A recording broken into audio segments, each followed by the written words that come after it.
હજી થોડા દિવસો પહેલા અમદાવાદની સ્થાનિક અદાલતે ગુજરાતના પૂર્વ આઈએએસ ઓફિસર પ્રદીપ શર્માને વર્ષ 2004માં જે ભ્રષ્ટાચારનો કેસ નોંધાયેલો હતો એમાં 5 વર્ષની જેલ અને 75,000 રૂપિયાના દંડની સજા ફટકારી છે.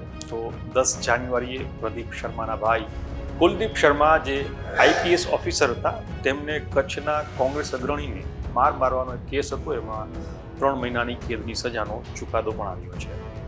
છેલ્લા લાંબા સમયથી ચર્ચામાં રહેલા આ બંને સગાભાઈ એક જમાનામાં ગુજરાતના ટોચના અધિકારીઓ હતા અને પછી એવું શું થયું કે એ સત્તાધીશોની આંખમાં કોંચવા લાગ્યા અને તેમના પર એક પછી એક કેસો દાખલ થતા ગયા. વિગતે વાત કરીએ આ વિડીયોમાં. નમસ્કાર, તમે જોઈ રહ્યા છો વાઇબ્સ ઓફ ઇન્ડિયા અને મારું નામ છે ઇમરાન. વાત છે કુલદીપ શર્મા અને પ્રદીપ શર્માની. મોટાભાઈ કુલદીપ હતા આઈપીએસ અધિકારી જેના નામથી ગુનેગારો ધ્રુજતા હતા, અને બીજા આઈએએસ અધિકારી પ્રદીપ શર્મા કે જે રાજ્યમાં કલેક્ટર અને મ્યુનિસિપલ કોર્પોરેશનોમાં કમિશનર બનીને અનેક શહેરની કાયાપલટ કરી એક વિઝનરી અધિકારી તરીકે તેમની છાપ હતી. કચ્છમાં ભૂકંપ વખતે પ્રદીપ શર્માએ કલેક્ટર તરીકે જે કામ કર્યું, જે કાયાપલટ કરી, એને આજે પણ કચ્છના લોકો યાદ કરે છે. વાત છે પ્રદીપ શર્માની. તો પ્રદીપ શર્માની ઉપર આરોપ હતો કે કચ્છમાં જ્યારે તેઓ કલેક્ટર હતા ત્યારે તેણે જિલ્લામાં વ્યાપક વેપારી હિતો ધરાવતા મુંબઈના ઉદ્યોગગૃહ પાસેથી પોતાના પત્નીને આર્થિક લાભ અપાવ્યા હતા અને જેના કારણે સરકારી તિજોરીને નુકસાન થયું હતું. ભ્રષ્ટાચારના આરોપમાં ભુજની જેલમાં બંધ પ્રદીપ શર્મા સામેના ભ્રષ્ટાચારના 3 કેસ એક સાથે ચલાવવામાં આવ્યા હતા. પ્રદીપ શર્મા 2004માં કચ્છના કલેક્ટર હતા ત્યારે તેમણે વેલસ્પન ગ્રુપને બજાર કિંમતના 25% ભાવથી જમીન આપી હતી, જેના કારણે રાજ્યની તિજોરીને ₹1,20,00,000નું નુકસાન થયું હતું. જેના બદલામાં વેલસ્પન જૂથે શર્માના પત્નીને તેમની એક પેટા કંપની વેલ્યુ પેકેજિંગમાં 30%ના ભાગીદાર બનાવ્યા હતા. આ સિવાય પ્રદીપ શર્માના પત્નીને ₹29,50,000 જેટલો આર્થિક લાભ મળ્યો હતો. એસીબીએ સપ્ટેમ્બર 2014માં આ કેસમાં પ્રદીપ શર્માની ધરપકડ કરી હતી. પ્રદીપ શર્માની વાત કરીએ તો તેમનો જન્મ અને ઉછેર ગુજરાતમાં જ થયો હતો અને ગુજરાત યુનિવર્સિટીમાંથી કેમિસ્ટ્રીમાં અભ્યાસ કર્યો છે. મોટાભાઈ કુલદીપને પગલે પ્રદીપે સિવિલ સર્વિસીસની પરીક્ષાની તૈયારી શરૂ કરી હતી. પ્રદીપે 1981માં ગુજરાત એડમિનિસ્ટ્રેટિવ સર્વિસની પરીક્ષા પાસ કરી હતી અને પછી રાજ્યમાં અલગ અલગ પદ પર સેવાઓ આપી હતી. વડોદરાથી પ્રદીપ શર્માની બદલી જામનગરના મ્યુનિસિપલ કમિશનર તરીકે થઈ હતી. ગુજરાતમાં થોડા સમય માટે ચાલેલી રાજકીય અસ્થિરતા દૂર થઈ હતી અને ભાજપ સત્તા પર આવ્યો હતો. કેશુભાઈની સરકારને વહીવટી તંત્રમાં વિશ્વાસુ લોકોની જરૂર હતી ત્યારે પ્રદીપ શર્મા જેવા અધિકારીઓ તેમને કામ આવ્યા હતા. 1999માં પ્રદીપને આઈએએસનું એટલે કે ઇન્ડિયન એડમિનિસ્ટ્રેટિવ સર્વિસનું પ્રમોશન આપવામાં આવ્યું હતું અને પછી પ્રદીપ શર્માને વડોદરામાં પોસ્ટિંગ મળ્યું હતું. જોકે તેમની સિનિયોરિટી વર્ષ 1994થી ગણવામાં આવી હતી. જાન્યુઆરી 2001માં કચ્છમાં ભૂકંપ આવ્યો અને હજારો લોકોના મોત થયા. ભુજ શહેર બરબાદ થઈ ગયું ત્યારે રાજ્ય સરકારે તેમને નવેસરથી વસાવવાની તૈયારી હાથ ધરી હતી અને એપ્રિલ 2003માં પ્રદીપ શર્માને કચ્છના કલેક્ટર બનાવવામાં આવ્યા હતા અને 2006 સુધી ભુજમાં નોકરી કર્યા પછી પ્રદીપ શર્માને ભાવનગરમાં પોસ્ટિંગ મળ્યું હતું. એ દરમિયાન રાજ્ય સરકાર અને શર્માની વચ્ચે જે ઘર્ષણ છે શરૂ થયું હતું અને શર્માની ઉપર ભુજના કાર્યકાળ દરમિયાન જે ભ્રષ્ટાચારના આરોપ લાગ્યા હતા, શર્માની સામે ભ્રષ્ટાચાર સહિત અલગ અલગ 10થી વધુ કેસ દાખલ થયા હતા. પ્રદીપ શર્માએ મોદી અને શાહની મુશ્કેલીઓ વધારી. જો એની વાત કરીએ તો 2011માં ગુલબર્ગ હત્યા કેસની તપાસ માટે જે સ્પેશિયલ ઇન્વેસ્ટિગેશન ટીમ બનાવવામાં આવી હતી એની સમક્ષ પ્રદીપ શર્માએ જુબાની આપી હતી, જેમાં શર્માએ દાવો કર્યો હતો કે માર્ચ 2002ની શરૂઆતમાં તત્કાલીન મુખ્યમંત્રી કાર્યાલયમાંથી ફોન આવ્યો હતો. આ કોલમાં હુલ્લોડો દરમિયાન વધુ પડતા સક્રિય ન થવા મોટાભાઈ કુલદીપને સમજાવવા માટે કહેવામાં આવ્યું હતું. સુપ્રીમ કોર્ટે આ કેસમાં મોદીને ક્લીન ચીટ આપી હતી. સપ્ટેમ્બર 2013માં ભાજપે ગુજરાતના તત્કાલીન મુખ્યમંત્રી નરેન્દ્ર મોદીને પાર્ટીના વડાપ્રધાન પદના ઉમેદવાર જાહેર કર્યા હતા.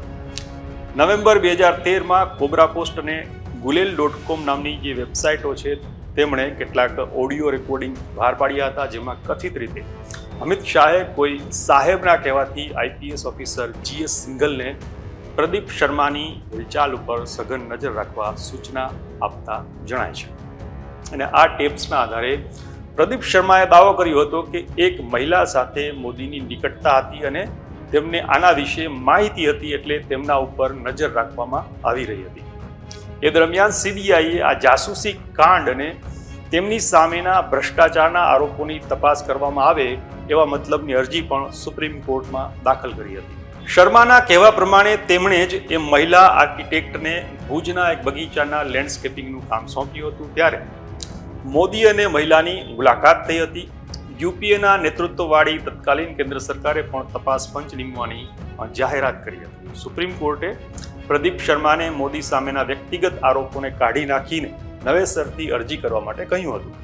એ પછી શર્માએ નવેસરથી અરજી કરી ત્યારે જાસૂસી કાંડ અને તેમની સામેના ભ્રષ્ટાચારના જે આરોપો હતા એની સીબીઆઈએ જે તપાસની માંગ કરી હતી એને સુપ્રીમ કોર્ટે નકારી કાઢી હતી.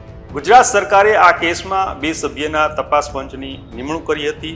જે મહિલાની કથિત રીતે જાસૂસી કરવામાં આવી હતી તેમના પિતાએ રાજ્ય સરકારના નિર્ણયને રદ કરવા માટે હાઈકોર્ટમાં ધા નાખી હતી. પિતાનું કહેવું હતું કે દીકરીની સુરક્ષા માટે તેમણે નરેન્દ્ર મોદીને વિનંતી કરી હતી. ઓક્ટોબર 2014માં ગુજરાત હાઈકોર્ટે આ અરજીને સ્વીકારી હતી અને તપાસ પંચ જે છે એને રદ જાહેર કર્યું હતું. આ પહેલા કેન્દ્રના રાજકારણમાં મોટું પરિવર્તન આવી ગયું હતું અને મે 2016માં નરેન્દ્ર મોદી દેશના વડાપ્રધાન બન્યા હતા. હવે વાત કરીએ પ્રદીપ શર્માના પરિવારની, તો પ્રદીપ શર્માના પત્ની શ્યામલ અને પુત્ર પ્રશાંત અમેરિકાના નાગરિક છે. વર્ષ 2018માં પ્રશાંતના લગ્ન થયા ત્યારે શર્માએ લગ્નને ઓનલાઈન નિહાળવા માટે જામીન માંગ્યા હતા, પણ તે અરજી છે એ નામંજૂર થઈ હતી. શર્માની ઉપર આરોપ છે કે તેઓ બનાવટી પાસપોર્ટના આધારે ફોરેન ભાગી જવાની તૈયારીમાં હતા. ઈડીએ પણ તેમની સામે કેસ દાખલ કર્યો છે. તેમણે હવાલાથી વિદેશ રૂપિયા મોકલ્યા હોવાનો પણ આરોપ છે. 2 ભાઈ છે, પણ આ બંનેનો જે ઇતિહાસ છે એક સરખો રહ્યો છે. એની વાત કરીએ તો માર્ચ 2012માં પ્રદીપ શર્માએ આરોપ મૂક્યો હતો કે ગુજરાત સરકાર સામે પડવાને કારણે તેમને તથા તેમના મોટા ભાઈ કુલદીપને ટાર્ગેટ કરવામાં આવી રહ્યા છે. 6 મહિના પછી ગુજરાતની વિધાનસભા ચૂંટણી હોવાથી આ મુદ્દો ચર્ચામાં રહ્યો હતો.